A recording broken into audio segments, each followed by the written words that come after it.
Hey, it's Jeff. Welcome back to another video. And if you're new here, please consider subscribing for more houseplant content. Today I'm going to be talking about my jade plants and some of the more common questions that I get regarding this plant and the basic care for these, just so that it keeps your plants looking happy and healthy.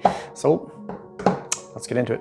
So I'm going to start off with a fairly common pruning question that I get, and that is, can you prune or cut a woody portion of the stem? So most jade plants, when you bring them home, they have this kind of very pliable green stem, and as they age and as they grow, they eventually get a woody portion of the stem like this. And so that's the question that I get quite often. And I'm going to show you an example right here. This is a portion of the stem, I don't know if you can see it, that has been pruned off previously. So you can see there is the woody section and there's just two small little stems popping out. So in my opinion, or in my experience, whenever you cut a larger or thicker portion of the stem, it grows back really, really slow and it kind of looks just out of place. It looks a little awkward. Here's another kind of larger section up here. See if I can get it nice and close. You can see I made the prune up here. It is getting two stems from the node right here, and it kind of looks awkward. You can, again, I don't know, there's just lots of other branches, but you can see this is how it grows. So eventually you might fill out and it will look normal, but it will take a long time. So here's a smaller plant that I basically pruned off all the top portions of the stems so that it can branch out.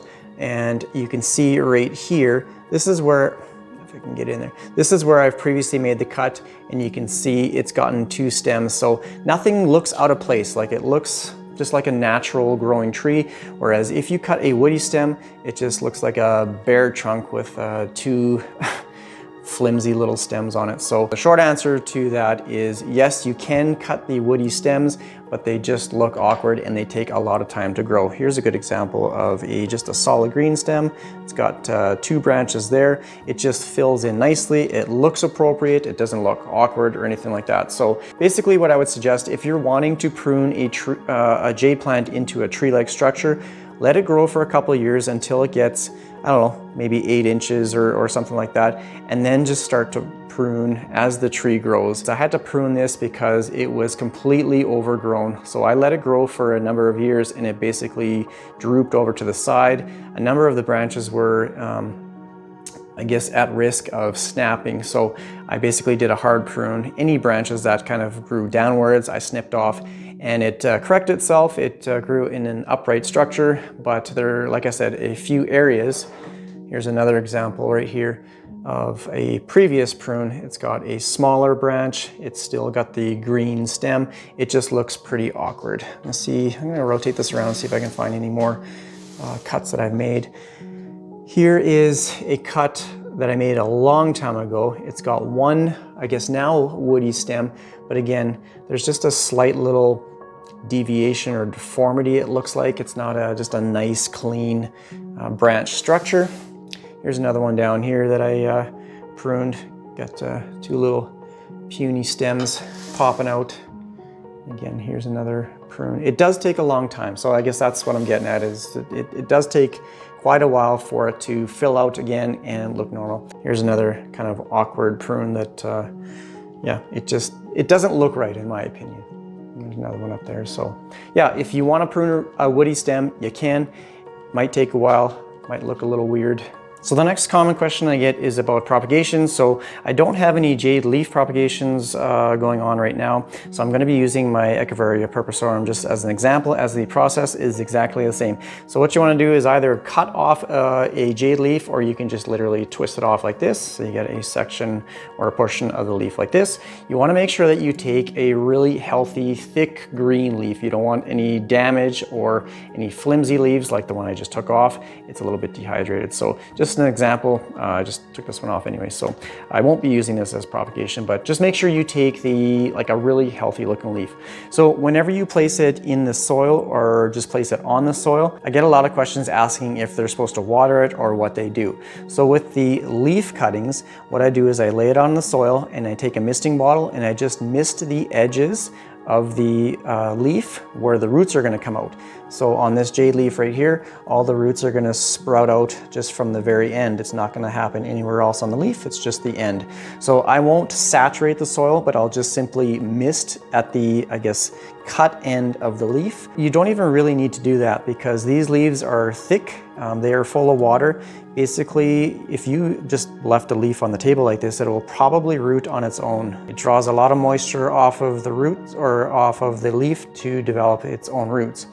Once you start to see a little bit of plant growth or new plant growth, then I will just lightly water the top of the soil, and that way it just provides a little bit of, I guess, incentive for the roots to search out into the soil for that moisture. These are, like, I don't even know, they're probably 9 months old now. I will leave the leaves on, like they're still attached to the small little leaf there. And then when the leaf dries up, then I'll simply just pull it off like that. But otherwise I just leave the leaves on and kind of let them do their thing. Now for the full stem cuttings, I will just snip off a portion, you know, probably like this size. And all I will do is let that callus over. I should have mentioned that for the leaves one here as well. Just let it callus over for a couple days. Just literally put it on a counter or a table, leave it out for, you know, 2-3 days so the end kind of hardens over. It's not going to kill the plant or anything like that. And same with the leaves. Make sure you take a nice healthy portion of the stem, and then after it's calloused over, literally make a hole in the soil and just stick it in the dirt. After that, I will not give it any water for about a week or so. Again, it has the ability to root by itself without any soil moisture. After a week, I will lightly water it. Like, I won't completely soak the soil. I don't let it come out the bottom of the drain hole. I might even bottom water this. It just encourages those roots to search out into the soil for moisture, and it just establishes it, I guess, quicker. I don't know. I'm not an expert with this, but just like I said, this is from my experience. This one is fully rooted. It needs water. Oops. Let's see. I'm actually going to take this out. You can see some fine roots just along the side, so it's rooted really nice. This one definitely needs some water. Once it's established, I will water it as I normally would with a regular jade plant. So if the soil's dry, I will give it some water. And I will not give it any more water until the soil dries out completely. Like right now, it's bone dry. So the next common question I get is how to know when a jade plant needs water. And watering kind of goes hand in hand with the type of soil that you use. So I only use a soil that is formulated for cactus and succulents. They typically have like a higher sand content, so it just adds a bit more gritty, I guess, material, so it allows for a fast draining soil. So there's a couple things that I do to determine whether the plant needs water or not. And the first one is obviously just feeling the soil if it is dry. I only water my plants after they have been bone dry. So I probably water these, you know, like indoor plants, maybe once every 2 weeks in the summer and maybe once a month in the winter. So if the soil's dry, give it some water. Another, I guess, easy thing to do is just feel the weight of the pot. Right now it's extremely light, and I know it needs a good thorough watering. So after you give it some water, just again, feel the pot and you can actually feel the weight difference. So that's just an easy way to tell if the soil is saturated or not, just by the weight of the pot. Another extremely important, I guess, thing to look for is jade leaves are normally quite thick. They're very plump, they're full of water. You should not be able to bend them. You should not be able to fold them. So just do a little fold test. Let's see if there's a healthy one up here. So right up here, this one is well watered. You should not be able to squeeze it. It is pretty firm. Whereas this one down here, you can see I can almost fold this leaf in half. So that is a good telltale sign that this plant needs some water. If it is extremely wrinkly, you've gone too far. You've definitely underwatered it, especially, again, if the soil is dry. So don't let it get to the wrinkly phase or portion of the leaf, but you can definitely feel the difference between a plant that needs water and one that is well watered. For basically all my plants, I will just use a filtered water. It's just a little filtration system that goes right on the tap. That's basically all I use. It's not distilled or anything like that, just simply tap water, filtered tap water. So I'm going to fill up the soil here, and you can see it's already coming out the bottom. That is what you're looking for like a well draining mix. It's really difficult to overwater a plant when it's in the appropriate soil. Again, you can see it's coming out the bottom. So I'm gonna do this probably, like 2 or 3 times, just making sure it's not running out like the sides of the pot, but just making sure that the soil is completely saturated. I can already feel that the pot is a little bit heavier. Might do it one more time here. Just give it a good thorough soaking.